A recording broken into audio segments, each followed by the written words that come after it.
Oke deh Sobat Kreatif, balik lagi nih ya sama Erna. Dan sekarang kita ada di pukul 16.00 nih ya Sobat Kreatif ya. Dan sekarang edisi Numpang Nampeng nih ya Sobat Kreatif. Tentunya kita bersama narasumber yang sangat luar biasa banget nih Sobat Kreatif. Yaudah nih gak usah berlama-lama lagi, kita langsung aja sapa owner dari Sanggar Flamingo. Halo Kak. Hai Kak, Halo Kak, gimana nih kabarnya nih? baik Alhamdulillah. Alhamdulillah baik ya Kak ya. Kalau boleh tahu nih aktivitasnya di masa pandemi ini apa aja nih ya Kak ya? Sedangkan di masa pandemi ini kita masih susah ya Kak untuk pergi kemana-mana nih. Iya benar banget, sebenarnya masih gitu ya, masih ada pembatasan, udah hampir setahun nih, Hmm. dari kemarin sampai ke sekarang itu benar-benar ya gitu dunia seni, jadi sedikit off yang tadinya kita muternya kenceng banget gitu kan, latihan ketemu, sekarang kita harus dibatasin, harus lewat virtual, kayak gitu sih Kak. Sekarang kita melakukan segala sesuatu kayaknya harus secara Iya, online ya Kak ya.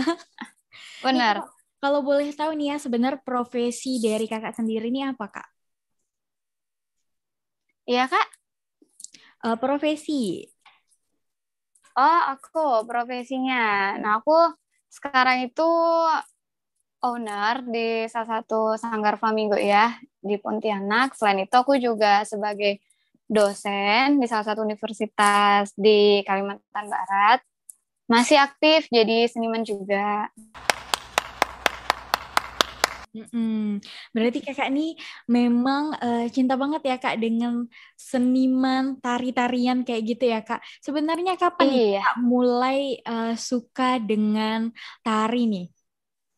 Kalau aku udah mulai nari itu dari kecil banget ya, dari TK gitu. Mm. Nah, dari TK tuh aku udah suka nari, udah ikut-ikut latihan-latihan gitu kan. Terus sampai ke SD, SMP, dan terus kemarin juga aku lanjutin sekolahnya dari S1 sampai S2 juga. Emang aku ambil khususnya di bidang tari gitu. Oh berarti kakak dari kuliahnya juga memang ambilnya seni tari ya kak ya? Iya, benar. Nah kak, kakak ada Sanggar Flamingo ini nih. Udah berapa lama nih Sanggar ini berdiri nih kak ya? Sebenarnya kalau untuk Sanggar Flamingo sendiri itu udah saya bangun dari tahun 2012. Cuma Mm-mm. official untuk buka sanggar yang ada ruangannya, terus ada fasilitas yang emang udah saya siapin itu di tahun 2017 kemarin gitu. Sebenarnya apa yang memotivasi kakak tuh jadi pengen buka sanggar tari ini kak? Sebenarnya motivasinya itu sederhana sih Kak. Aku pengen banget memasyarakatkan tari gitu. Dimana kan kita suka nari, banyak teman-teman kita yang pengen nyalurin hobinya ke dunia tari, tapi tuh bingung gitu. Mau belajar nari di mana ya? Sedangkan di sekolah mungkin pelajaran SBK-nya tuh cuma ada seminggu sekali atau ikutan ekskul gitu kan. Nah, kalau mereka pengen lagi nih belajar di luar di mana? Nah, dari situ sih dimana saya jadi akhirnya mengambil langkah, oh aku buka sanggar tari aja deh gitu biar tarian-tarian di Kalbar dan di Nusantara itu juga semakin banyak peminatnya terus makin banyak juga disebarin karena kalau ilmu cuma ditahan kan sayang ya Kak apalagi kalau kita cuma dapetin di sekolah gitu kan jadinya kalau misalnya ada sanggar teman-teman yang ikutan kan juga bisa dapat teman dari tempat lain gitu. Berarti kakak memang sebenarnya ini tuh wadah baru ya kak ya, biar Iya teman-teman benar. nih kalau misalnya mau belajar nari ada tempatnya nih. Oke kak. Terus nih Ah, kak, bagaimana nih cara kakak mengikuti kelas sanggar ini kan pasti awal-awalnya nih susah banget ya kak untuk cari peminat apalagi kalau baru nih. Nah, gimana tuh cara kakak bilang sama teman-teman yang mungkin ada di Pontianak nih ya waktu pertama-tama kakak buka sanggar, bilang sama mereka bahwa ini loh ada sanggar, ini loh ada wadah buat kamu bisa latihan nari. Itu tuh gimana cara kakak mensosialisasikan sama merekanya nih?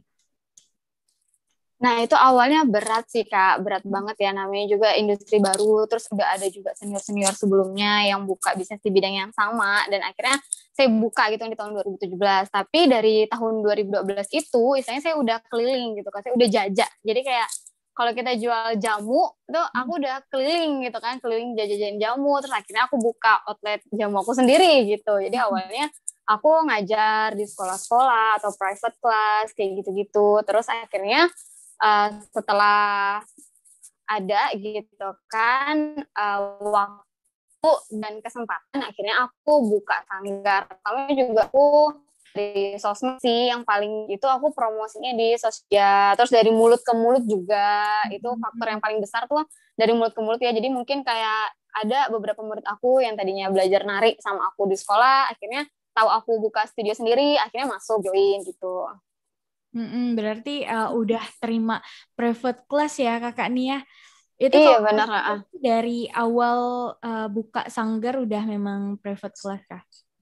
Iya, jadi awalnya aku profesinya itu tadi private class. Jadi misalnya ada teman-teman yang pengen belajar nari, terus aku yang pergi ke sana gitu. Aku yang pergi ke sekolahnya, aku yang pergi ke rumahnya. Nah, awalnya seperti itu. Aku rintis itu dulu. Terus aku juga jadi penari ke sana sini gitu kan, ngisi-ngisi acara, jadi seniman yang aktif. Nah, setelah itu akhirnya baru deh tadi aku buka studio sendiri. Ini ya Erna juga ada sempet nih ya lihat-lihat dari Instagramnya Sanggar Flamingo ini kayaknya lebih banyak anak-anak ya kak ya?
Iya benar.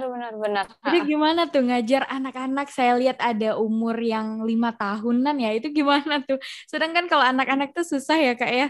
Kayak apa ya, mut-mutan. Benar banget Kak. Jadi di Sanggar Flamingo sendiri ini tuh murid kita terima dari usia 18 bulan. Jadi paling kecil tuh aku udah bisa nerima murid yang usianya 18 bulan sampai dewasa gitu. Yang dewasa itu nggak ada batas sih sebenarnya sampai umur berapapun, tapi yang paling kecilnya yang kita buka itu 18 bulan, itu ada kelas baby dance class gitu. Nah itu kesulitannya pasti ya Kak, pasti ada gitu untuk ngajarin anak-anak kecil gitu kan. Jangankan yang adik-adik yang masih tahap-tahap emas, tahap-tahap perkembangan seperti itu, yang udah gede aja kadang tuh sulit gitu kan, ada kesulitannya. Tapi kalau misalnya didasari dari merekanya tuh udah mau, terus orang tuanya juga mendukung, nah itu lebih mudah sih. Jadi tipsnya biasanya kita harus sabar ya, kalau untuk anak-anak tuh harus sabar. Terus kita juga ke mereka itu pasti treatmentnya beda sama yang dewasa. Kita ajakin main, terus kita jadi seusianya mereka gitu. Jadinya seperti itu sih Kak, kayak pokoknya lebih banyak kita ajakin main dulu aja, banyak main, banyak gift, banyak kita bujuk, lebih banyak-banyak sabar sih. Iya sih ya kayak kalau misalnya apa anak-anak ini kan kadang mutan kalau misalnya kita Ya paksa benar-benar. malah nangis ya kayak. Hmm, Jadi beda lagi urusannya bukan latihan malah nangis. iya benar. Terus nih kayaknya ramai banget nih ya penonton kita di YouTube hari ini nih. Aduh, ada Yuni, ada Geni nih. Halo, Assalamualaikum, hadir Bu nih. Kayaknya murid kakak nih, Denny Firmansyah nih. Halo, ini Denny Firmansyah nih, bener murid kakak ya? Oke, ramai banget nih ya, sahabat kreatif yang nonton melalui channel YouTube kita nih ya. Oke Kak, Erno mau nanya lagi nih ya Kak. Misalnya itu ada pelatihan anak-anak yang 18 bulan ya. Itu Mm-mm. itu gimana tuh orang tuanya langsung mau aja tuh kayak ngelepasin anaknya untuk tari sedangkan anak usia segitu kayaknya masih main-main di rumah ya Kak ya. Ah, ah. Nah, itu dia. Jadi kalau usia-usia emas seperti itu, masih di tingkat 18 bulan itu, memang anak memang lagi aktif-aktifnya, Kak. Jadi kadangnya kita udah bisa ngelihat bakat anak gitu kan. Kadang anak tuh suka kalau misalnya udah diputerin lagu, dia suka nyanyi, terus kalau udah diputerin musik, dia suka dancing gitu kan. Nah, kenapa enggak? Aku ajakin orang tuanya untuk nyalurin bakat anak-anak itu dari kecil gitu. Jadi memang PR-nya gede banget kalau udah yang anak 18 bulan. Yang awal tuh pasti banget yang terjadi adalah nggak mau ditinggal sama orang tua. Itu pasti ya, karena jenjang TK aja mereka seperti itu gitu kan. Apalagi waktu masih usia 18 bulan. Jadi kadang di kelas baby dance itu juga ada orang tua yang ikut serta. Jadi nggak cuma mereka, jadi orang tuanya juga ikut dancing gitu. Jadi biasanya sering banget itu dancing bareng akhirnya sama orang tuanya gitu. Jadi biar dua-duanya aktif, biar connecting antara orang tua sama anak juga jadinya makin kuat gitu di usia itu. Mm-mm. Apa orang tuanya juga bisa sambil main nih ya Kak sama Iya benar-benar. anaknya ya. Nih ya, sahabat kreatif nih ya, kalau misalnya mau nanya-nanya nih ya sama Kak Dewinya bisa langsung aja kamu komen di YouTube kita nanti nih Erna sampaikan langsung nih pertanyaan kamu ke Kak Dewi nih. Mungkin nih murid-muridnya Kak Dewi nih mungkin mau tanya-tanya nih ya sama Kak Dewinya langsung aja nanti Erna sampaikan. Oke deh Kak, kalau misalnya ngajar anak usia 5 tahun itu apakah kakak sendiri atau ramai banget nih pelatih-pelatihnya? Kalau di sanggar kita tuh ada tim ya Kak. Kalau untuk yang anak-anak itu kalau masih di bawah 7 anak itu biasanya aku sendirian. Tapi kalau misalnya udah di atas 7 itu pasti aku berdua. Karena memang kalau anak-anak usia itu tuh konsentrasinya tuh sulit gitu ya. Dari ranah seni apapun sih Kak, mau seni tari, mau seni musik, rupa juga memang anak segitu tuh butuh konsentrasi ekstra gitu. Jadi kita gimana caranya bisa bikin dia tuh tetap stay gitu, tetap latihan gitu kan. Nah, itu emang PR sendiri. Jadi kadang kalau udah satu aja izin nih misalnya satu mau ke toilet itu udah pasti yang lainnya mau ikut ke toilet kayak gitu. Nah, itu kenapa itu kenapa aku butuh kadang berdua gitu kan ngajarnya itu buat jaga itu pertama. Terus yang kedua misalnya lagi bikin formasi tarian gitu kan, dimana kalau ada yang maju, ada yang mundur. Nah, itu kan aku butuh partner juga kan. Jadi untuk ngecontohin, misalnya aku suka bilang misalnya, yang sebelah kanan ikut Miss Uwi ya, yang sebelah kiri ikut Miss ini ya, gitu. Nah, seperti itu. Sama juga dengan musik sih, kadang kita juga seperti itu. Jadi ada aku ngajarin geraknya, nah nanti si partner aku itu ngajarin ketukan musiknya gitu, biar antara si musik sama si gerak yang dihasilkan anak-anak ini serasi harmonis gitu, karena mereka kan gandeng ya antara musik sama tari gitu, di seni pertunjukan tari seperti itu. Ini PR-nya gitu sih Kak, makanya kalau udah anak kecil itu memang lebih riskan, jadi paling nggak kalau aku udah di atas 6 itu biasanya aku berdua. Kalau misalnya Mm-mm. ukuran segitu memang harus berdua Iya. biar kompak juga anak-anaknya juga Ah, ah. ngerti gitu kan ya kayak. Tapi nih kakak nih mengajar dari usia anak 18 bulan sampai dengan usia berapa nih? Mm-mm. Sampai usia nggak kebatas sih Kak, jadi sampai seberapa masih pengen nari, nah itu bisa join. Berarti kalau misal pun orang tua juga masih bisa ya kak ya? Iya, masih bisa. Nih kalau kalau Erna tanya prestasinya nih, kalau anak-anak kecil ini kan mut-mutan ya kak ya, kalau misalnya Iya ikut lomba benar-benar. mana tuh? Kalau misalnya mereka diharuskan nih, atau orang tuanya pengen banget anaknya ikut lomba. Nah, itu gimana tuh cara latihannya? Sedangkan kalau lomba kan kita harus benar-benar ekstra ya kak ya latihannya ya. Kalau lomba itu sering sih Kak, aku beberapa kali juga pegang anak untuk lomba ya, khususnya anak-anak usia 5 tahun gitu kan, yang usia TK untuk lomba-lomba mereka di TK, atau misalnya cuma hanya performance biasa kita ada suka rame-rame gitu kan, nampil. Nah itu juga ekstra sih, di situ biasanya kalau anak udah pengen ikut join di kelas nari, itu aku bisa bilang mereka 70% itu udah enak sebenarnya.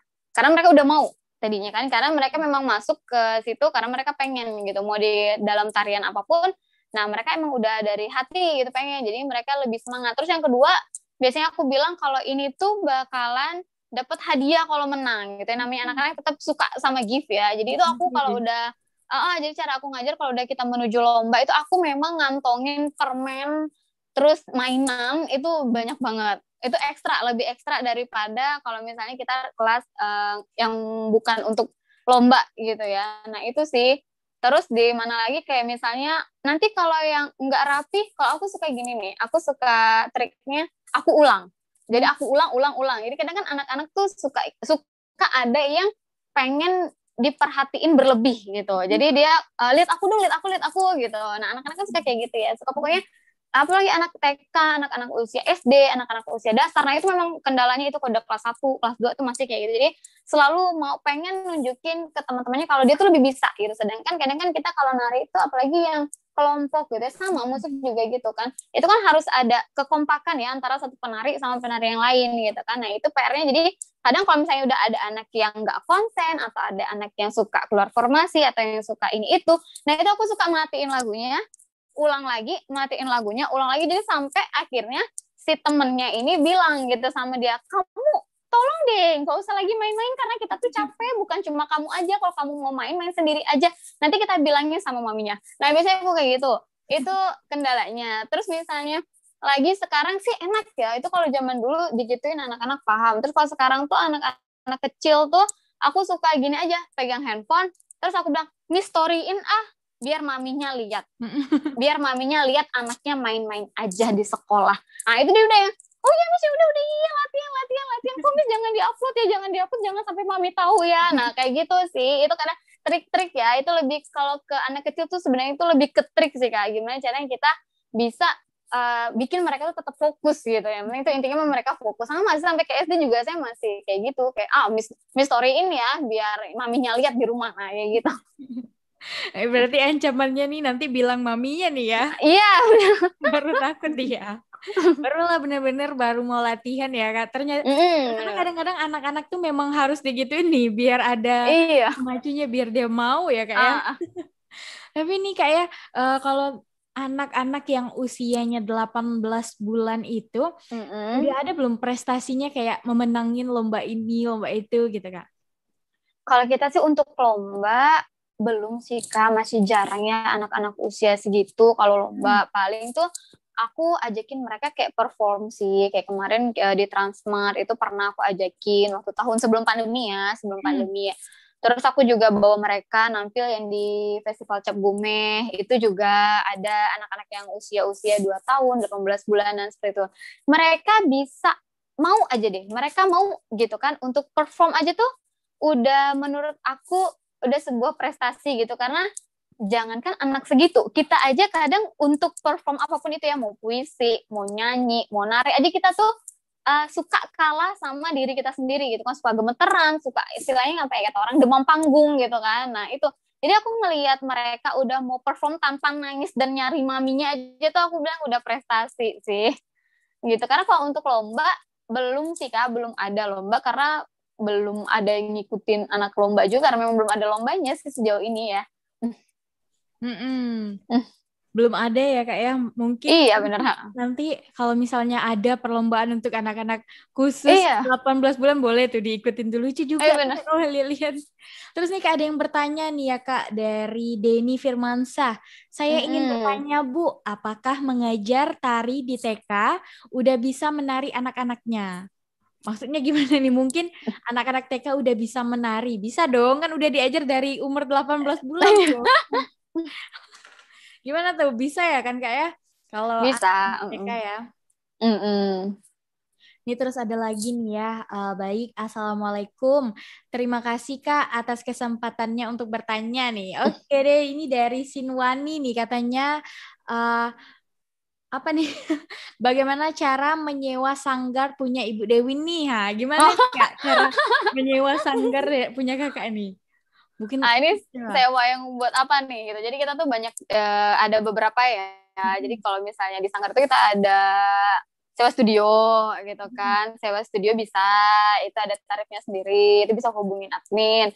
Terus ada juga kita nyewain kostum, kostum tari gitu kita juga ada. Terus kalau misalnya kakak-kakak ada yang pengen wedding, ada yang gathering gitu. Nah, itu kita juga bisa. Jadi kita punya timnya gitu. Jadi kita punya penari-penari profesional ya emang udah teacher-teacher kita yang emang udah lulusan dari seni tari, terus emang udah biasa nari di mana-mana. Nah, itu mereka juga biasanya yang ngisi acara gitu. Jadi jasa-jasa tari profesional gitu ya, itu juga bisa. Mau tari balet, mau tradisi, mau modern dance, nah itu juga bisa.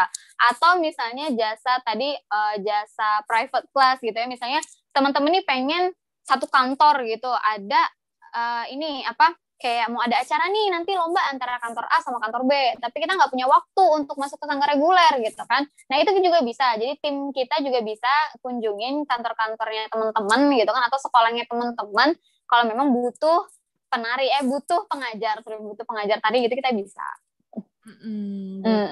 Bisa langsung private class-nya gitu ya Kak, dalam Iya waktu bisa. berapa tuh jangkanya tuh? Kalau untuk Biasanya kita ngejar gitu. sesuai ini sih Kak, sesuai request. Kadang tuh ada pengantin yang udah H-4, H-seminggu gitu. Kak, aku pengen di wedding ada nari nih bareng sama suami gitu kan, ada dansanya, terus butuh penari untuk latarnya. Nah, itu juga kita bisa gitu. Oke, sesuai kebutuhan aja gitu. Tapi nih ya kayak sekarang banyak banget nih kalau misalnya pengantin-pengantin malah TikTok kan nih ya. Iya benar. Itu apakah media kakak tuh juga melalui TikTok atau enggak hanya di Instagram aja tuh? Konten-konten bikin konten gitu mungkin ada rencana.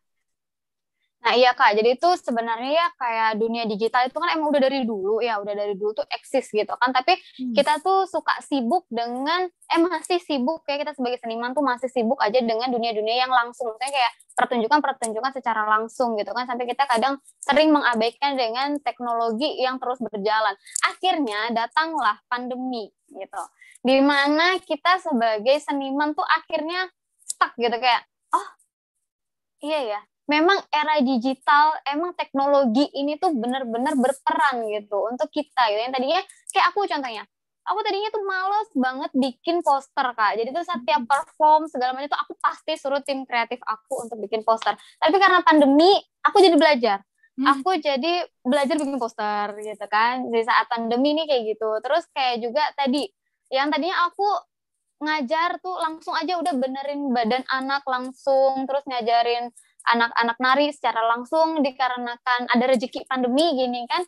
Mau nggak mau kita secara virtual, mau nggak mau aku zoom meet. Sampai ke kampus pun yang tadinya bisa ngobrol langsung sama mahasiswa, dan ini udah hampir setahun ya jadinya itu via ini juga, via virtual juga. Kadang aku share link, share materi, atau kalau misalnya lagi sempat kita pada Zoom ya, walaupun banyak banget kendala ya Kak, kayak misalnya ya memang internet tuh masih terbatas gitu kan. Jadi ada yang sinyal lagi bagus, ada yang sinyal putus gitu juga. Kadang aku harus latihan sama anak-anak. Di awal dengan tim teacher gitu kan, di awal tuh susah banget gitu. Aduh gimana caranya mau virtual gitu. Sedangkan kadang kita udah kayak formasi, terutama ya formasi nari dari yang kita mau lurus, mau bikin lingkaran, gimana caranya virtual gitu kan. Begitu juga dengan pemusik, saya juga bisa ngerasain deh. Kayak misalnya pemusik aja, mungkin vokalis, terus yang drum, terus yang gitaris ada di mana gitu kan. Oke, kita bisa virtual, tapi ya itu tadi, kadang sinyal tuh belum kuat, terus fasilitas juga belum mumpuni gitu kan. Nah, akhirnya di masa ini semua orang punya panggungnya sendiri gitu. Jadi berterima kasih juga sih dengan hadirnya TikTok, terus hadirnya lagi Instagram dengan berbagai filter gitu yang lebih memudahkan kita para pekerja seni itu untuk bisa tetap berkarya dan bisa expose gitu. Mungkin kalau pandemi ini datang di masa saya SD, nggak bakal ada TikTok kan kali. Jadi intinya ya nggak bakal bisa nari terus diposting gitu, nggak bakal teman saya itu bisa ngelihat gitu. Oh, si Wi lagi nari ini, itu mungkin nggak bisa kalau di zaman SD gitu kan, karena ya emang handphone juga nggak ada gitu kan ya. Jadi ya itu tadi kayak teknologi itu kan apa kayak short term ya, jadi tuh dia tuh pendek tapi cepet gitu. Kayak mungkin zaman dulu kita teleponan masih pakai telepon rumah, zaman sekarang ini kita berdua sekarang udah bisa kayak gini gitu kan. Udah bisa Terus kayak dulu kayak gini iya ya. benar. Dulu kayak aku juga pernah nih diundang di Numpang Nampang tahun 2019. Itu aku yang visit kan, aku yang visit ke RRI gitu. Ngobrol sama kakaknya langsung. Nah, sekarang bisa via ini gitu. Nah, terus kayak ya pokoknya media-media ini tuh sebenarnya membantu sih Kak, membantu kita para seniman untuk tetap bisa berkarya gitu. Walaupun ya pasti ada plus minusnya tuh pasti. Apalagi dari sisi yang tadinya kita kalau misalnya perform live kan lebih dapat esensi sama-sama gitu kan. Nah ini kita harus yang sendiri-sendiri, terus kadang harus yang aduh ini ngomong apa sih gitu, apalagi kalau udah nari gitu kan. Kalau udah virtual tuh harus yang kita gede-gedein gitu, apalagi kalau udah yang kayak gitu-gitu. Atau misalnya nyanyi, yang tadinya kalau kita nyanyi suaranya tuh lebih jelas daripada kalau kita pakai headset gitu kan. Nah itu sih Kak. Terus nih kayak ada yang nanya lagi nih, Assalamualaikum Bu, saya Asma Nadia, ingin bertanya, bagaimana solusi untuk percaya diri ketika menari? Soalnya saya merasa sering malu ingin menari dan merasa bahwa saya itu tidak bisa. Susah banget nih ya kalau misalnya merasa nggak bisa terus ya Kak ya, gimana tuh? Iya, bahasa gaulnya apa ya? Insecure ya? Insecure. bahasa baru ya, bahasa baru itu kan bahasa anak muda zaman sekarang. Aduh aku insecure, aduh aku insecure. Padahal zaman dulu nggak ada gitu bahasa itu. Nah itu sih sebenarnya rasa pede ya, pede. Kalau pede tuh aku bilang semua orang tuh pede sih. Karena kalau kita nggak pede kita nggak hidup gitu kan. Iya, kalau kita nggak pede buka kulkas aja kita nggak minum gitu. Kita nggak pede ngambil piring kita nggak makan. Nah itu sebenarnya semua orang itu pede. Cuma nggak nutup kemungkinan emang kalau kadang kita on stage, jangan on stage deh, ini aja nih kadang kita suka deg-degan gitu ya, suka gemetar sendiri gitu kan. Apalagi kalau kita mau perform atau misalnya kita mau ngajar atau kita mau ngapain aja ketemu orang baru itu pasti ya. Nah kalau di situ aku juga sering banget ngerasain itu. Jadi kayak udah sering nampil, udah sering ngajar, tapi tuh tetap aja punya gitu sensasi deg-degan itu tuh mampir, kadang tuh suka kesel sendiri. Aduh kok muncul sih gitu, kok muncul ya, padahal tuh udah di skip gitu, udah di skip, udah dibawa nyanyi, udah dibawa ini itulah pokoknya sama yang lain. Terus tiba-tiba waktu udah mau perform ya udah abis baca doa gitu kan rame-rame gitu, terus yang deg udah, terus kadang malah ada perasaan kayak aduh kok jadi ngeblank kayak gitu-gitu. Nah itu pasti ada, tapi caranya kalau aku gimana cara nyiasatinnya biar tetap pede, senyum aja gitu. Kalau aku mah senyum aja. Kenapa? Karena yang tahu tariannya itu kan kita gitu kan. Jadi yang tahu pertunjukan apa yang akan kita tampilkan itu kan sebenarnya kita. Jadi kalau misalnya kita tuh menunjukkan banget wajah-wajah kita yang apa kayak deg-degannya kita, itu tuh jadi membuat orang semakin tahu sebenarnya kalau kita tuh lagi nggak pede gitu. Nah itu jadi kalau aku kadang nyiasatinnya ya udah senyum aja gitu. Jadi kadang kan pasti ya namanya nari tuh terkadang sering ada insiden gitu kan. Misalnya entah properti jatuh, entah aku lupa teman aku karena aku tiba-tiba ke kiri gitu kan. Itu kan di luar konteks yang kita nggak mikir bakal seperti itu kan, tetapi kadang ada. Nah kalau misalnya kita saat itu tuh ngeblank gitu, terus kita yang aduh nunjukin muka-muka kayak gitu kan akhirnya nggak asik gitu. Aku biasanya nyiasatinnya udah aku lanjut, aku tetap senyum gitu kan, tetap ambil pelan-pelan, aku explore kayak gitu sih. Terus PD-nya yaitu tadi pokoknya yakin aja kita udah touch up kok, kita udah make up kok, kita udah pakai kostum nari, udah kita mah pasti cantik gitu. Nah aku suka kayak gitu, jadi terserah aja orang mau gimana. Mau kita mah paling cantik udah gitu. Gak peduli lah ya orang mau bilang apa, kalau udah di atas panggung, ini panggungnya kita nih. Iya benar, karena kita proses kan, kita udah latihan berhari-hari, terus masa iya kita mau di saat itu di atas panggung kita jadi nggak pede, kan sayang dong dengan latihan kita yang udah hujan panas, pergi ke tempat latihan, terus kita udah yang dari subuh make up, misalnya itu terus harus kita kalah dengan diri kita sendiri gitu. Masa kalah dengan kata insecure doang ya kak ya? Iya. Jangan dong. Tapi kayak kalau misalnya ada nih murid-murid kakak nih ya, kalau misalnya udah mau tampil nih, terus dia bilang, Bu, saya nggak pede, itu gimana tuh cara kakak Oh bilang sering. sama mereka bahwa jangan sampai malu, mau salah, mau gimana tuh cara kakak tuh bilang sama mereka tuh? Sering banget Kak, sering banget tiba-tiba, apalagi kalau udah anak-anak ya. Anak-anak tuh sering gini, Mami mana ya Miss? Itu aku dia, aduh gitu, ini udah ready gitu kan, udah tinggal yang misalnya mereka udah nomor kedua, ini yang nomor terakhir tuh udah mau selesai, terus tiba-tiba yang itu ada aja, Miss Mami mana ya? Atau yang misalnya yang gede tuh, Kak, aduh Kak gimana ya? Kak gimana ya? Nah itu aku udah yang, pokoknya sebelum itu aku tetap bilang sama mereka di backstage kan, apapun yang terjadi, ini tuh panggung kamu, tetap semangat, kita tetap doa, biar bisa meminimalisir kesalahan-kesalahan, aku bilang. Pokoknya tetap senyum, apapun yang terjadi, aku nggak bakalan marah, aku bilang yang pertama itu. Karena mereka kadang tuh suka nggak enak kayak yang, aduh nanti kalau salah Kak Wi marah nih, kita udah latihan gini-gini nih gitu kan, atau gini-gini. Enggak, aku bilang gitu. Aku selalu bilang, kalian jangan pernah berpikir kalau kalian salah itu aku marah gitu. Tapi kalian tuh harus marahnya ya sama diri kalian. Aduh kok aku jadi mengecewakan diri aku sendiri nih di atas panggung gitu. Karena saat latihan kalian tuh bisa gitu. Kenapa saat di panggung kalian jadinya nggak bisa? Sedangkan kalian latihan tuh ya untuk hari ini. Jadi tolong totalin diri kalian tuh di hari ini gitu. Aku biasanya gitu sih. Jadi aku terus push mereka untuk ingat senyum, senyum, senyum, senyum, senyum. Mau apapun yang terjadi tetap senyum, tetap fokus gitu. Kak, Pokoknya yang penting pede aja. yang penting pede aja, yang bisa aja ya. Iya. Apa udah nampil nih ternyata ada gerakan salah. Lo biasanya kelompok nih salah satunya kadang pasti ada aja salah. Itu Iya kalau udah pasti. selesai panggung tuh gimana tuh? Apakah mereka bakalan nyalahin satu-satu atau kakak bakalan tenangin mereka nggak apa-apa? Ini kan yang pertama atau gimana kak? Aku kalau mereka habis nampil, aku ucapan pertama aku adalah selamat kalian udah baik gitu. Jadi bagus banget tuh tadi. Nah itu duluan sebelum aku ngomel ya. jadi udah apa kalau udah murid aku pasti udah tahu banget. Jadi aku pasti kalau udah mereka selesai tuh aku udah makasih ya udah nampil bagus banget ini. Padahal abis ini tunggu ya, aku bilang pokoknya itu dulu kan karena mau next kan. Jadi aku nggak mau ngejatuhin si nomor berikutnya. Jadi kalau misalnya aku harus ngomel di depan kan nanti yang berikutnya ngeliat nih gitu kan. Jadi nanti mereka makin deg-degan. Jadi aku yang bagus iya udah pokoknya udah mereka beres terus baru akhirnya aku evaluasi tadi tuh udah baik banget tapi kalau misalnya ini coba lebih baik lagi next kita gini-gini kadang aku nggak perlu ngomong kayak gitu aja mereka udah sadar mereka udah ngaku Bu tadi aku salah di part ini Miss tadi kelihatan nggak waktu aku nge-splitnya nggak lurus atau Miss tadi kelihatan nggak waktu aku lihat-lihat dia Miss tadi gini nggak nah kayak gitu atau misalnya kalau lagi ambil nilai mereka suka yang Bu tadi kelihatan banget ya aku ngelihat kanan kirinya nah kayak gitu-gitu nah itu kenapa biasanya sebelum nari pun aku bilang kalau misalnya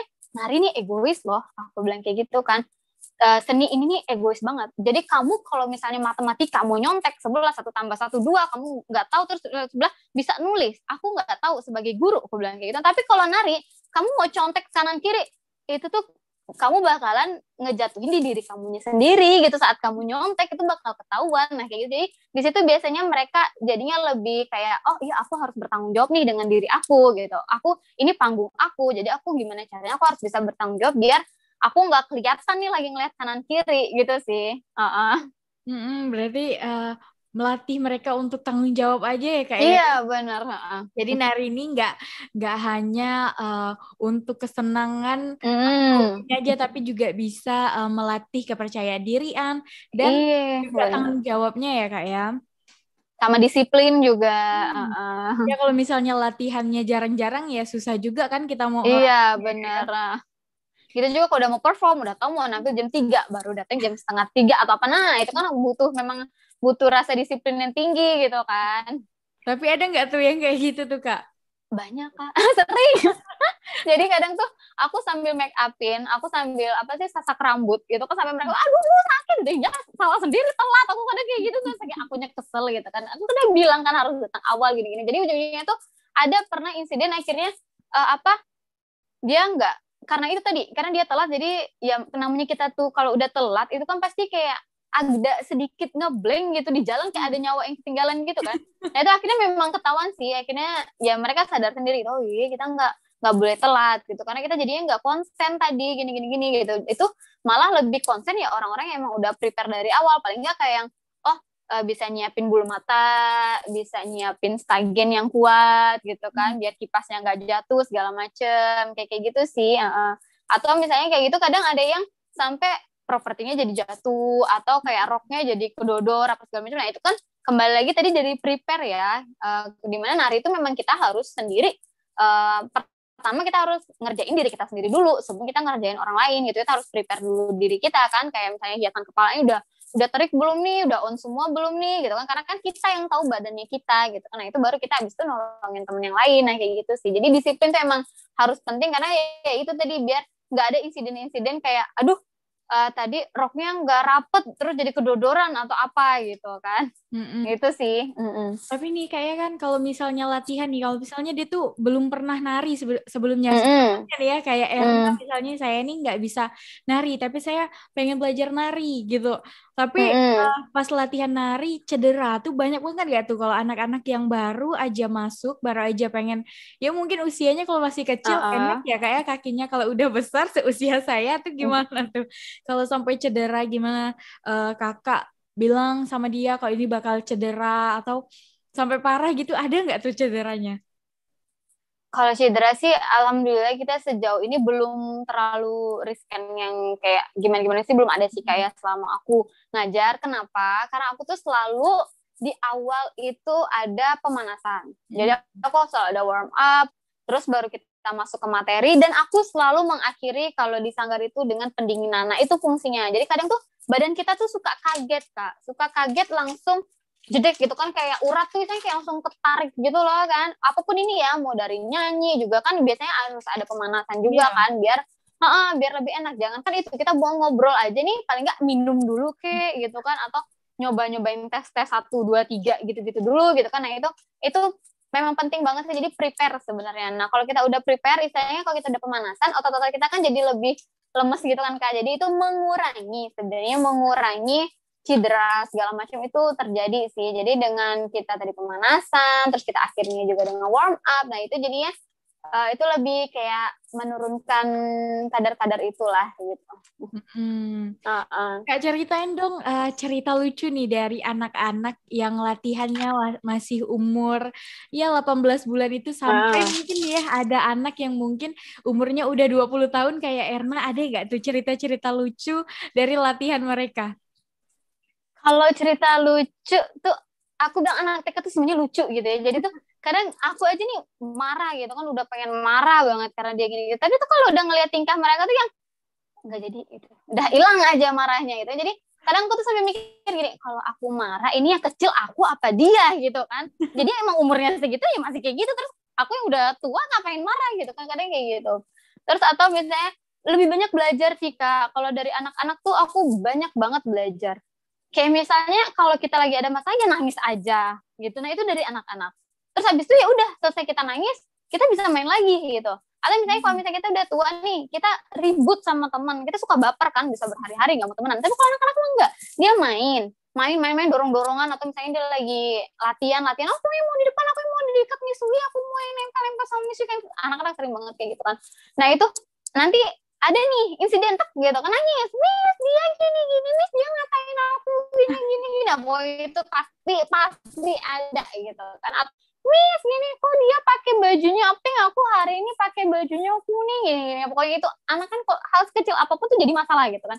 Nah itu kadang dia udah nangis nih, terus ya udah aku lerai gitu kan, ya udah gak usah main lagi sama dia kalau emang gak mau main sama dia, kadang aku gitu. Tapi nggak bisa, aku baru balik badan mau mulai lagi udah main lagi. Anak mah kayak gitu ya. Jadi tuh oh ya gini ya, namanya kalau udah ada masalah, gontok-gontokan, nangis, minta maaf, say sorry, udah gitu, selesai. Anak-anak tuh sesimpel itu pikirannya gitu. Jadi aku kadang belajar, oh ya ternyata kenapa kita yang udah dewasa kayak baper banget gitu kalau misalnya ada masalah, sedangkan mereka gitu sesantai itu loh, kayak udah jatuh ya udah diri lagi, main lagi, gini lagi gitu lagi. Kadang kayak sampai ada aku pernah belajar kayak minta maaf deh, aku pernah belajar tuh dari murid aku. Jadi dia gini, dia si A nih sama si B gitu kan, terus ya si A salah, terus dia minta maaf sama si B, aku suruh minta maaf, saya sorry sama temennya, terus dia minta maaf, sorry ya gini. Terus si B nih masih tetap nangis, kok masih nangis, nah kan dia udah minta maaf sama kamu. Terus simpelnya dia cuma bilang kayak gini, Miss, dia say sorry-nya tuh nggak pakai senyum loh. Oh, terus aku belajar itu, oh iya bener ya, kita kalau minta maaf tuh emang harus sungguh-sungguh gitu kan. Anak kecil aja tersinggung kalau kita minta maaf, ya udah maaf gitu. Iya ya bener. Nah itu, jadi banyak hal-hal yang kayak gitu sih Kak. Jadi kayak apalagi kalau udah dia bawa-bawa mainannya, so aku kayak, oh sekarang anak zaman sekarang ini mainnya kayak gini ya gitu sih. Banyak-banyak hal yang di luar, pokoknya banyak yang belajar sih, banyak-banyak yang pelajaran baru lah yang aku dapetin dari anak-anak gitu. Atau misalnya kayak kadang tuh aku suka, orang suka tanya aku ya, kayak tadi kakak juga tanya aku kayak yang, Mbak gimana sih anak-anak kok akhirnya narinya bisa bagus gitu. Itu tuh sebenarnya kalau boleh jujur itu tuh miracle sih Kak. Sebenarnya kayak aku tuh sering banget kadang tuh udah kayak hopeless gitu kan sama mereka. Aduh ini latihan udah 5 harian, 6 harian. Aku nggak bisa-bisa sampai aku tuh kadang udah ya bilang, aduh Miss Wi udah deh nggak usah nariin kalian aja, udah Miss Wi bete. Aku bilang kayak gitu, ini narinya nggak rapi-rapi deh gimana. Terus mereka tuh yang, ya Miss Wi kita nggak jadi pakai baju baru atau apa kayak gitu-gitu. Tapi akhirnya saat nampil aku tuh kaget. Mereka bener-bener bisa rapi. Aku yang, hah gitu. Oh ini emang miracle tuh happens gitu ya. Emang kalau udah kita tuh pasrah, istilahnya udah kita pasrah gitu kan, ya emang udah istilahnya udah yang di atas yang main gitu. Jadi anak-anak tuh sering kayak gitu, sering kasih kita tuh kayak kejutan yang wow gitu, yang tadinya dia nggak bisa, yang tadinya dia tuh bete, nangis terus akhirnya pas dia perform itu tuh yang aku sampai speechless itu. Ini beneran nih anak bisa. Baru 2 kali latihan udah hafal ya. Gitu. Aku aja sampai kadangnya, oh iya gitu. Nah itu sering kayak gitu sih. Mereka tuh kadang suka apa ya, suka punya keajaiban dunianya mereka sendiri gitu, sampai kita yang dewasa tuh, oh iya kenapa kita nggak bisa percaya sama dia gitu. Mereka aja percaya gitu kan sama aku sebagai guru. Kenapa aku yang ngajarin mereka suka nggak percaya aja gitu sama mereka. Jadi akhirnya dari situ aku belajar kayak, udah deh, apapun yang terjadi kita udah prepare, kita udah latihan, mau di panggung mereka seperti apa ya udah, yang penting kita udah berusaha gitu. Karena aku lebih orang yang menghargai proses sih daripada hasil gitu. Pokoknya yang penting dari nggak mau jadi mau aja tuh aku udah seneng gitu. Tapi nih Kak, kakak nih kayaknya lebih semangat nih ya ceritain kalau anak-anak yang kecil nih. Padahal di Sanggar itu juga ada anak-anak yang kira-kira 17-an tahun tuh ada nggak sih? Ada Kak, ada. Itu ceritanya gimana tuh? Kalau misalnya kalau anak-anak ya, ceritanya. Usia segitu tuh lebih ke romance ya Kak. Lebih ke baper, lebih ke anak-anak yang masih seperti itu. Jadi tuh kadang ada kayak insiden misalnya nih, dia masuk sanggar, terus dia bilang sama maminya tuh latihan, ternyata tuh gak pergi latihan, terus mamanya tuh telepon aku gitu kan, terus mamanya jemput, mami dia gak masuk gitu. Terus ya udah gitu, pokoknya kalau udah usia-usia segitu tuh romansa sih, lebih ke itu, atau mereka lagi ke arah-arah ngefans banget sama dunia kayak K-pop gitu-gitu Kak. Nah itu usia-usia itu. Jadi usia-usia itu tuh memang mereka lagi kayak nyari jati dirinya banget gitu. Jadi ya kita ngedeketinnya kalau udah usia segitu, aku kayak lebih ke temen gitu. Jadi aku ngeliat mereka tuh nggak kayak anak murid yang TK tadi, tapi lebih ke ranah-ranah temen gitu sih. Jadi kayak aku suka bilang, cantik-cantik lah, nanti tuh banyak cowok yang nonton, biar cetar. Aku suka kayak gitu tuh caranya. Jadi kan emang beda ya, kalau misalnya yang kecil-kecil tuh kayak, nanti bagus-bagus ya, nanti mami nonton di depan, kasih hadiah, bla bla. Nah kalau misalnya anak itu aku ngomongin gitu kan udah gak mempan tuh, apaan sih Kak, gitu kan. Nah tapi kalau misalnya, cantik, bagusnya dia senyum. Nah aku kadang kalau anak-anak usia remaja, teenagers yang itu aku suka kayak gitu, cepatlah bagus-bagus di acara itu tuh gini-gini. Nah gitu, walaupun nggak ada sih, sampai akhir juga nggak ada kenalan sama orang sih gitu. Pokoknya aku tetap biasanya suka kayak gitu sih, kayak untuk anak-anak yang usia-usia itu gitu, karena kan mereka masih kayak yang, cantik nggak ya aku. Nah gitu sih, lebih ke pokoknya lu tuh cantik gitu. Nah ke situ sih, lebih ke nge-push mereka untuk pede gitu. Gimana buat mereka pede aja ya Kak ya. Tapi kalau perbandingan kan banyak banget nih. Saya lihat dari Instagram kakak juga ada yang nari daerah, ada yang kan. Itu kebanyakan kalau misalnya nari daerah tuh dari mana Kak? Dari anak usia 18 bulan itu atau anak teenager nih? Kalau nari daerah ini rata ya. Kalau daerah ini rata. Jadi kalau misalnya untuk materi sendiri, kalau tari daerah itu kita paling kecil di usia 6 tahun. Nah, jadi 6 tahun. Kalau anak yang masih bayi itu enggak. Kenapa? Karena memang di bayi ini kita lebih ke ranah ngebantu mereka sih sebenarnya, kayak ranah-ranah badannya mereka gitu. Mereka tahu kanan, mereka tahu kiri, mereka bisa angkat tangan kanan, angkat tangan kiri dengan musik seperti itu. Jadi kalau anak-anak kecil tuh lebih ke situ, sama kita ngebantuin mereka untuk ngebentuk tubuhnya. Tapi kalau misalnya udah masuk ke tari tradisi, itu kan ketukan musiknya, ritmenya lebih berat ya kadang gitu kan, daripada yang musik-musik yang untuk anak-anak gitu kan. Nah itu kenapa udah usia 6 tahun aku bilang, oh udah nih siap mereka untuk belajar ini gitu. Nah gitu sih, kalau misal jumlah murid sama aja sih Kak kalau misalnya itu. Cuma kalau peminat ya sama juga sih kadang, sama juga sih di Sanggar itu untuk yang modern dance usia SD juga lumayan sama seimbang dengan yang tari tradisi gitu. Sebelum pandemi ya Kak. Kok Kalau sekarang banyak yang masih off. jadi kalau sekarang ini kan offline ya Kak, mau ngajar-ngajar. Hmm. Terus gimana tuh anak-anak yang masih bayi ya, masih 18 bulan tuh pengen nari kan, kalau anak kecil tuh kalau udah ngelakuin satu seneng itu mau terus nih, tapi karena rezeki pandemi ini ya Kak ya. Gimana tuh em, mereka latihannya? Apakah Kalau diajak untuk sama yang mami? untuk anak-anak sekarang kita udah buka Kak. Jadi kita udah buka kelas tatap muka ya itu. Tapi tetap protokol, tetap jaga jarak karena kan memang aku kalau untuk sekarang di masa pandemi ini aku dikit banget. Jadi aku terima kelasnya itu maksimum 5. Jadi anaknya itu biar kenapa biar lebih luas aja gitu. Jadi mereka datang cuci tangan, cuci kaki seperti biasa kayak gitu kan, begitu juga kita yang sebagai teacher. Nah, itu tetap di jarak kayak gitu sih. Kita sekarang lebih ke jaga jarak gitu. Jadi nggak terlalu yang rame-rame kayak gitu. Kayak dulu misalnya aku bisa satu kelas 10 gitu kan. Nah kalau yang sekarang nih nggak, kita lebih kurang-kurangin lagi gitu. Karena kan sekarang juga udah banyak bimbel segala macam kan, udah juga mulai masuk kan Kak. Nah lebih ke udah banyak yang udah vaksin juga kan. Nah intinya kita ya udah mulai nyoba new normal gitu ya. Tapi yang mungkin dulu kita nggak pakai masker, sekarang ya kita pakai masker gitu. Atau mungkin ada yang pakai face shield kayak gitu latihannya sih. Terus nih Kak, kalau misalnya ada tari atau dance yang kolaborasi gitu tuh, gimana tuh cara Kakak Mm-mm. bikin koreografernya nih? Kan susah tuh. Apakah Kakak lihat referensi lain atau ya udah coba aja gerakan gini gini gini dijadiin lagu gitu, gimana?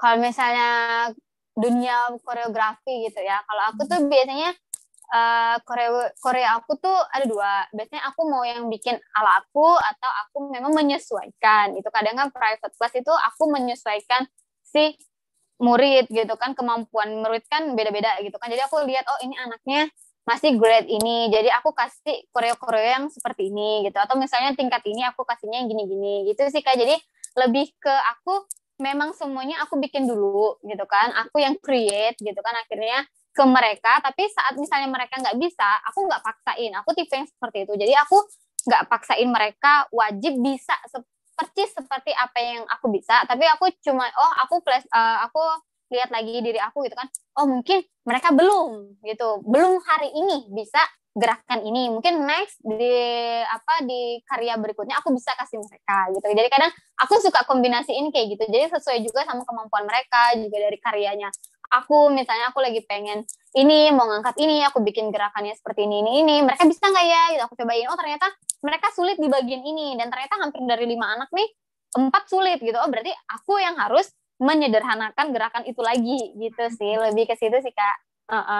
Oke, berarti lebih Kakak melihat potensi anaknya ya Kak ya? Iya melihat juga karena nggak bisa dipaksa juga kan. Hmm. Uh-uh. Terus nih ada yang nanya lagi nih dari Lela Sari. Assalamualaikum Ibu, katanya nih kayaknya mami-maminya nih.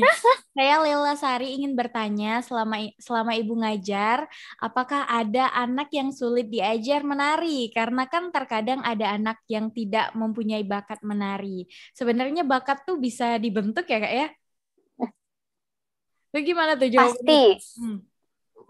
Pasti Hmm. pasti banget, jangankan nari, dari mata pelajaran atau aspek apapun gitu itu pasti ada kendala, ada kayak aku nggak terlalu bisa matematika, aku nggak terlalu bisa fisika di saat aku SMA gitu kan. Nah itu kan pasti ada gitu kan, pasti ada yang nggak bisa, pasti ada yang bisa. Nah gimana caranya buat nyamain gitu kan, paling nggak sama gitu. Nah itu paling tadi aku pakai trik-trik kayak misalnya mereka belajar dengan temennya, mereka kita bikin kelompok anak yang pintar anak bukannya pintar sih, yang lebih bisa gitu. Aku taruh di depan biar teman-temannya bisa lihat. Atau misalnya kayak aku bikin 2 formasi bulat-bulat gitu kan. Nah ini anak yang bisa nih aku pecah, nggak aku kelompokin. Jadi yang di sini ada si A, terus yang di sini ada si B. Kenapa? Jadi biar teman-temannya tuh semakin bisa gitu, semakin bisa ngelihat dia, terus bisa nemuin teknik yang sama kayak gitu.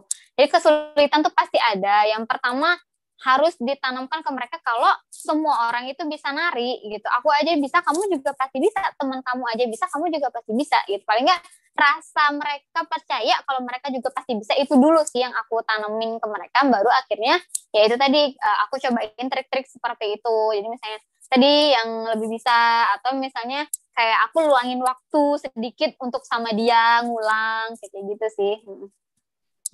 Berarti nih ya sebenarnya bukan nggak bisa, tergantung anaknya nih. Kalau anaknya mau Mau atau aja, enggak? Oh iya benar. itu bisa pasti. Mau Mm-mm. berbakat apa enggak? Karena bakat tuh sebenarnya tergantung dengan diri kita ya Kak. Kalau kita suka ini, maka bakatnya itulah bakatnya untuk kita Iya. asah terus ya Kak ya. Oke deh. Kak, aku mau nanya nih ya, gimana nih cara masuk ke sanggar kakak nih? Kadang kan masih banyak nih mungkin sahabat-sahabat kreatif yang masih kayak bingung nih sebenarnya ngikut sanggar dari Flamingo ini gimana caranya? Apakah harus anak yang seusia gini atau gimana nih? Jelasin dulu Kak. Karena moto Sanggar Flamingo itu everybody can dance kan Kak. Jadi itu yang aku angkat. Jadi semua orang itu bisa nari gitu. Bagi aku semua orang bisa nari siapapun itu gitu. Nah itu jadinya sebenarnya kita nggak punya syarat prasyarat sih. Yang pertama tuh syaratnya adalah mau. Kalau aku ya, yang pertama tuh harus mau. Karena kalau nggak mau, kalau nggak niat, itu aku juga males jadinya gitu.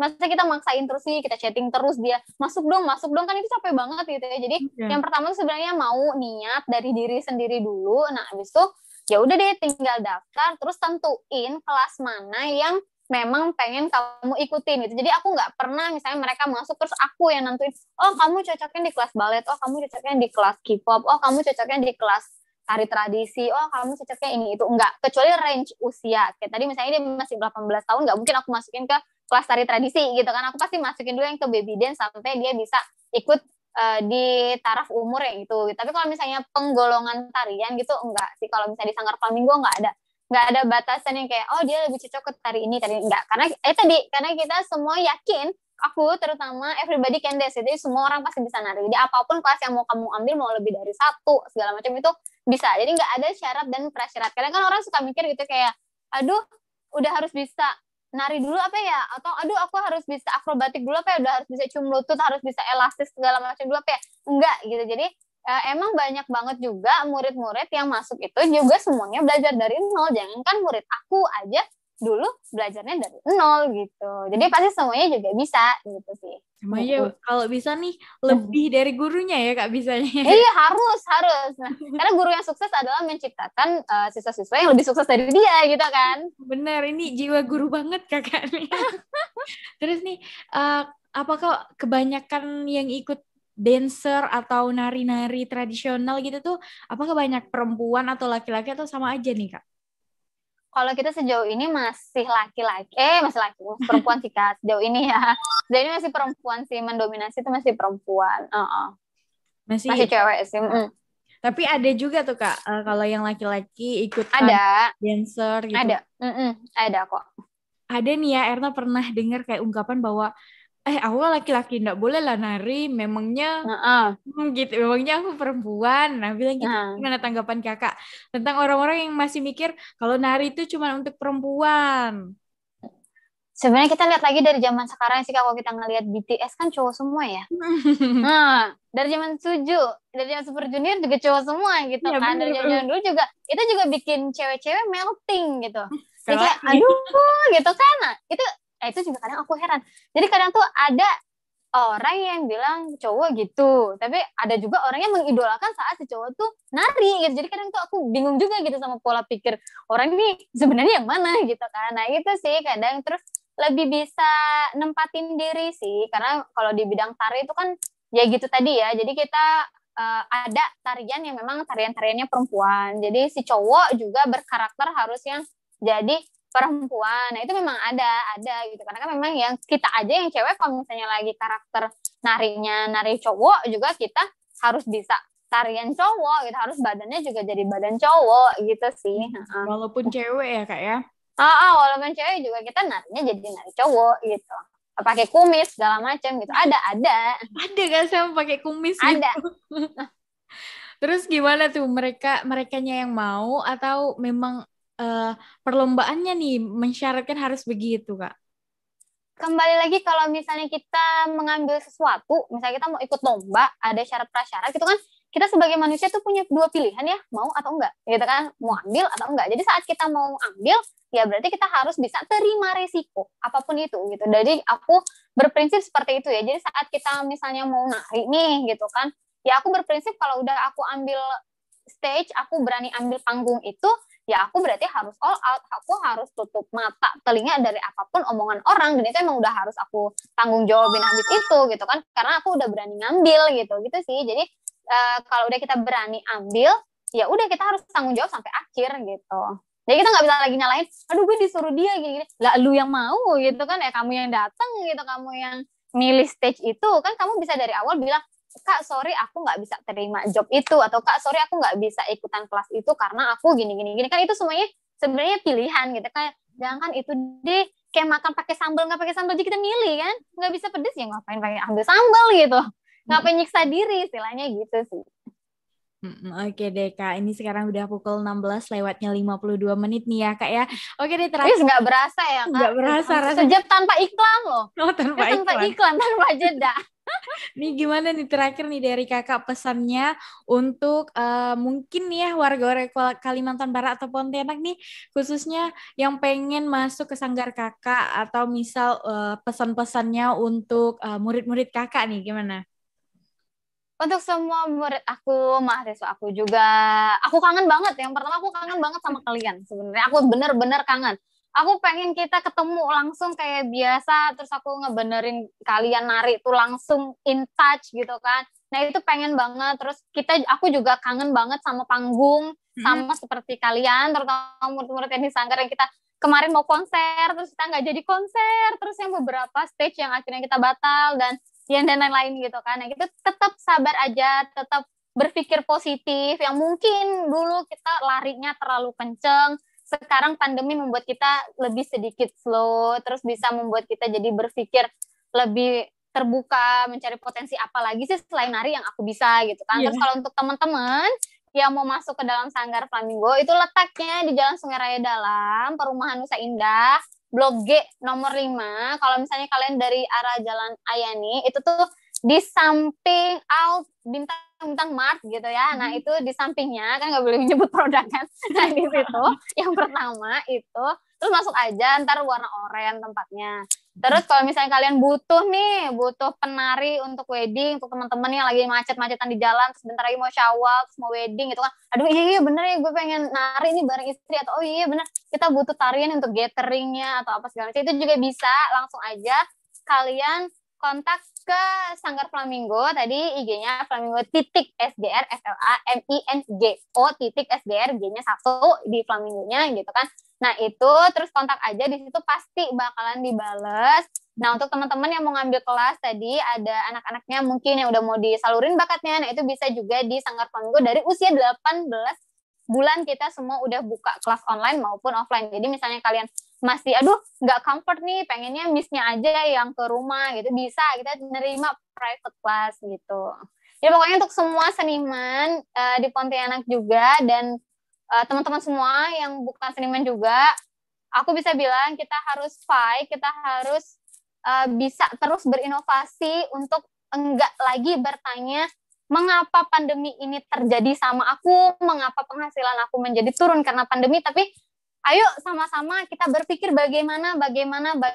Jadi bagaimana caranya kita melewati ini, bagaimana kita tetap bisa terus berkarya, tetap bisa terus bermanfaat untuk orang lain, walaupun hanya sekedar secara virtual. Makasih ya sebelumnya untuk Kak Dewi dan teman-teman nih sahabat kreatif yang udah stay banget nih ya, komennya banyak banget nih ya, salut banget Erna nih, banyak banget murid-murid dari Kak Dewinya sendiri. Ya udah deh kalau kayak gitu sahabat kreatif, sekarang udah pukul 16 lewatnya 56 menit nih ya sahabat kreatif, mungkin segitu dulu numpang-nampang kita hari ini dan see you, bye-bye. Kamu sedang mendengarkan Produ FM, suara kreativitas.